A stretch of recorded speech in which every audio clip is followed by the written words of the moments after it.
Podcast livre, Plib 2021, La princesse au visage de nuit de David Braille. Présentation du roman. Le titre en VO du roman est La princesse au visage de nuit. Il a été publié en France en 2020 aux éditions de L'Homme sans nom. Il fait 280 pages. Je lui ai mis la note de 9 sur 10 et le conseille aux adultes. 4e de couverture. Dans les bois vit la princesse au visage de nuit. Ses yeux sont des étoiles et ses cheveux l'obscurent. Hugo, enfant violenté par ses parents, s'est enfui avec ses amis dans la forêt à la recherche de la princesse au visage de nuit qui exaucerait les vœux des enfants malheureux. Il est ressorti du bois seul et sans souvenir et a été placé dans une famille d'accueil. 20 ans plus tard, alors qu'il a tout fait pour oublier son enfance, Hugo apprend la mort de ses parents. Mais de retour dans le village de son enfance, il découvre que ses parents auraient été assassinés et d'étranges événements se produisent. La petite voiture de son enfance réapparaît comme par magie. De mystérieuses lueurs brillent dans les bois.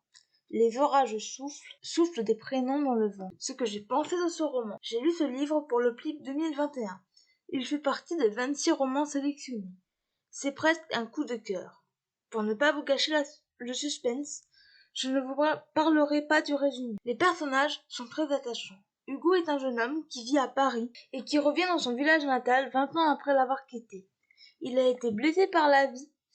Il a de nombreuses cicatrices, aussi bien physiques que morales. Il va revivre des choses difficiles et veut découvrir si la princesse au visage de nuit existe réellement. Anne est gendarme dans ce village et est une amie d'Hugo.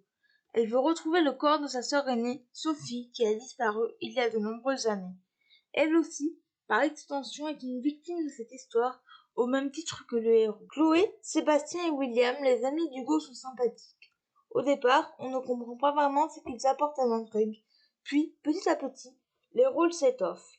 Chloé est une jeune femme qui rêve du prince charmant. Elle peut sembler superficielle, mais elle a un grand cœur. Sébastien est le sensible du groupe.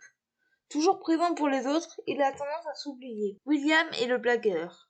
Il pense détendre l'atmosphère, mais en fait, pas du tout. L'intrigue est palpitante, on a envie de tourner les pages à toute vitesse pour connaître le fin mot de l'histoire. Le livre est découpé en plusieurs parties et il y a des flashbacks où l'histoire se passe 20 ans auparavant. L'univers est très sombre, mystique, voire onirique.